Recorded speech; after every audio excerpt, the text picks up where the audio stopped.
اور اللہ کا وعدہ سچا ہے، اللہ کا وعدہ حق ہے، میں اس کی نعمت بڑھا دیتا ہوں، اور میں نے دیکھا ہے اللہ نے اس کی نعمتوں کو بڑھا دیا ہے۔ ایک درویش تھے، ایک مسجد ہے کوبے والی، ان میں ان کی قبر ہے۔ کوئی زیادہ سال نہیں گزرے، زیادہ زیادہ 40-50 سال گزرے ہوں گے۔ وہ جب دنیا سے فوت ہو گئے تو ان کی دل کی دھڑکن بہت تیز تھی، دل زندہ ہے کہ نہیں فوت ہو گیا۔ ڈاکٹر کو بلایا، اس نے کہا جی جسم سارا فوت ہو گیا ہے۔ انہوں نے کہا دل، انہوں نے کہا دل نہیں مرا۔ میں ان کی قبر پہ کبھی کبھار جایا کرتا ہوں، ایک مسجد کے ایک کونے میں ہے، وہ دل زندہ تھا، دھڑک رہا تھا۔ آخر طے ہوا یہ دل زندہ ہی رہے گا، اس اللہ کی امانت کو لحد میں پہنچا دو۔ وہ دل زندہ کیوں تھا؟ اس شخص کے، اس درویش کے کچھ معمولات ہیں، میں بتاتا ہوں۔ وہ کبھی وضو کا پانی ضائع نہیں کرتے تھے، وضو اہتمام سے کرتے تھے، تھوڑے پانی سے وضو کرتے تھے، مسواک استعمال کرتے تھے۔ وہ ہر وقت بندہ ذکر کرتا تھا، اور کبھی سورت ملک نہ پڑھی ہو اور سوئے ہوں، سورت ملک یاد کی، پھر یاد کی، پھر یاد کی سورت ملک، اور کبھی اور درود پاک کا اہتمام کرتے تھے۔ لیکن پڑھتے کیسے تھے؟ آج ایک درود پاک پڑھنے کی ادا مجھ سے سیکھ لیں اور مجھے سکھا دیں، ہم سب سیکھنے والے ہیں۔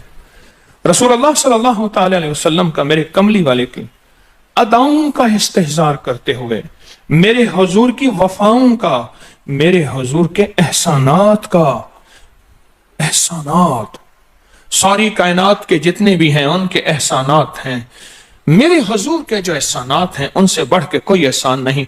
کسی نے امام زید سے پوچھا، جن کے نام پہ زیدی سادات ہیں، وہ ڈوب کے کچھ پڑھ رہے تھے، بہت ڈوبے ہوئے۔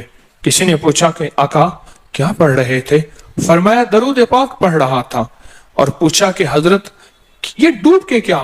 کہا اپنے بڑوں کے احسانات کا استحضار تھا کہ انہوں نے ہم پہ احسان کیا۔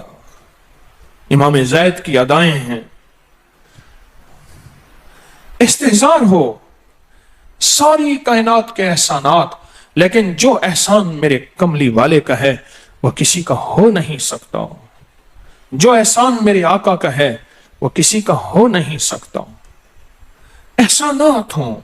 اچھا، پہلے تصور میں آئیں گے، پہلے زبان پہ، پھر تصور پہ، پھر توجہ پہ، اور پھر ایک وقت ایسا آئے گا، ایسا محسوس ہوگا کہ میرا حضور ہے، ان کے ہاتھ مبارک ہیں، حوض کوثر کا پیالہ ہے، وہ مجھے دے رہے ہیں، میں پی رہا ہوں، اور اس کا ذائقہ میری زندگی میں کبھی جائے گا ہی نہیں۔ ایسا ہوتا ہے، جن کے ساتھ یہ بیتی ہے بات، ایسا ہوتا ہے، اور 100% ہوتا ہے، اور 100% ہوتا ہے، ایسا ہوتا ہے۔ مشق کرتے کرتے آپ اس مقام تک پہنچ جائیں گے، مشق کرتے کرتے اس مقام تک پہنچ جائیں گے، خود محسوس ہوگا اور جاگتی آنکھوں سے محسوس ہوگا۔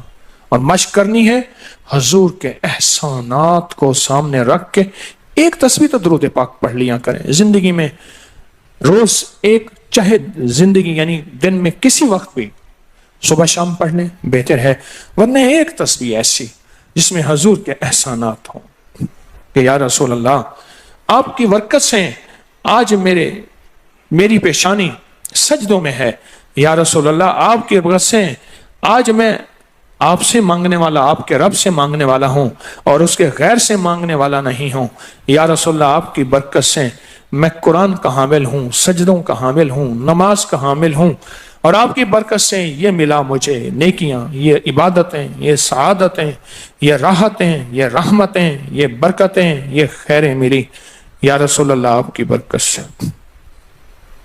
ایک تصویر ایسی ہو جس میں میرے آقا کے احسانات کا سخت ترین تصور ہو، سخت ترین خیال ہو، اور سخت ترین استحضار، ایک تصویر ایسی ہو۔ اچھا، پہلے یہ تصور میں بات آئے گی، پھر تصور بڑھتا چلا جائے گا، پھر یہ تصور ترقی کی راہیں اختیار کرے گا، پھر یہ ترقی اور آگے بڑھے گی، بڑھتے بڑھتے ایک وقت ایسا آئے گا کہ احساس ہوگا کہ حضور سامنے تشریف فرما ہے اور میں آقا کے قدموں میں بیٹھا ہوں۔ آنکھوں سے، جاگتی آنکھوں سے جلوے نظر آئیں گے، جاگتی آنکھوں سے نقشے نظر آئیں گے، جاگتی آنکھوں سے دیدار مصطفیٰ نصیب ہو۔ کئی درویش تھے، کئیوں نے کہا ہمارے لاہور میں شادرہ ہے، وہاں ایک صاحب تھے، کسی درویش کے پاس گئے، اس نے کہا جی مجھے حضور کا دیدار کرا دیں، فرمایا آنکھیں بند کر کی، تو اس دم اس کی جھٹکے سے آنکھیں کھولی، کہا اللہ کی قسم میں نے حضور کا دیدار کر لیا، جاگتی آنکھوں سے۔ آپ آج فیصلہ کریں، ایک تسبیح درود پاک کی پڑھیں، صبح شام پڑھیں، 12 تسبیحاں پڑھیں، 16 پڑھیں، 100 پڑھیں، 1000 پڑھیں، لاکھ پڑھیں روزانہ، لیکن ایک تسبیح ایسی ہو جس میں حضور کے احسانات، حضور کی شفقتیں امت پہ، حضور کی محبتیں امت پہ، میری کملی والے کی عطائیں، شفقتیں، مہربانیاں، کمالات، احسانات، اس کا تصور کرتے ہوئے پڑھیں گے۔ پہلے تصور نہیں جمے گا، پھر آہستہ آہستہ یہ تصور توجہ میں تبدیل ہوگا، تصور توجہ میں تبدیل ہوگا، پھر یہ توجہ دھیان بن جائے گا، پھر دھیان اعتقاد بن جائے گا، ایقان کہتے ہیں جسے، پھر ایقان یقین کی شکل اختیار کرے گا۔ جب یقین بنے گا نا، پھر ایسے اللہم صلی علی پڑھیں گے اور صلی علی کے سارے نقشے سامنے آ جائیں گے، صلی علی کے سارے نقشے سامنے آ جائیں گے، ساری کیفیتیں سامنے آ جائیں گے۔ ایسے لوگوں کو سنو جو فائدہ ہوتا ہے وہ طی الارض حاصل ہو جاتا ہے، ایسے لوگوں کو طی الارض حاصل ہو جاتا ہے۔ طی الارض یہ ہے کہ اللہ کے بعض اولیاء بندے ایسے ہیں، وہ پہلا قدم اٹھاتے ہیں تو دوسرا قدم 1400 میل کا ہوتا ہے، پہلا قدم کے بعد جب دوسرا قدم وہ 1400 میل کا۔ طی الارض کی آج میں نے آپ کو بنیاد بتا دی، وہ میرے آقا کی محبتیں اور میرے آقا کے احسانات اور میرے کملی والے کے احسانات کا تصور کر کے استحضار قلبی، استحضار لسانی، یہ پڑھ کے درود پاک پڑھیں، زبان سے درود پاک پڑھیں، قبول، بے دہانی سے پڑھیں، قبول، درود ہے ہی ایسی عبادت، بے توجہ سے پڑھیں، قبول، مصروف زندگی میں پڑھیں، قبول، وضو پڑھیں، قبول، بے وضو پڑھیں، قبول، پر ایک تسبیح کوئی ایسی بھی پڑھ کے دیکھ لیں جو میری آخرت کا سامان بن جائے، اور دنیا میں مرنے سے پہلے اللہ میرے دل کی آنکھیں کھول دے، چہرے کی تو کھلی ہیں، اللہ دل کی کھول دے۔ ہاں، دل کی آنکھیں جس کی کھل جاتی ہیں وہ زندگی میں کامیاب، دنیا میں کامیاب، عزتوں کے تاج، شان و شوکت کے تاج، جس کی دل کی آنکھیں کھل جاتی ہیں، وہ نامراد بھی ہے نا تو بامراد ہو جاتا ہے۔ اور جو بندہ حضور کے احسانات کے ساتھ ایک تسبیح درود پاک کی پڑھے گا، وہ نامراد سے بامراد ہوگا۔ اور بامراد کیسے ہوگا؟ ذرا غور سے سنیں۔ بامراد کیسے ہوگا؟ ذرا غور سے سنیں۔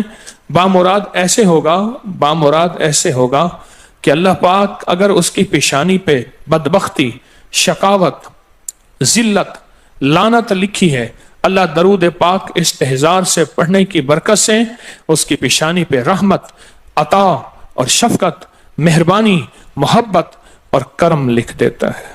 ایک تسبیح ایسی پڑھ لیں جس ایک تسبیح پہ استحضار ہو، دل کی کیفیتیں، دل کی گہرائیاں ہوں، جس ایک تسبیح پہ، اس ایک تسبیح کے بعد پھر آپ اپنے وجود کو دیکھیں۔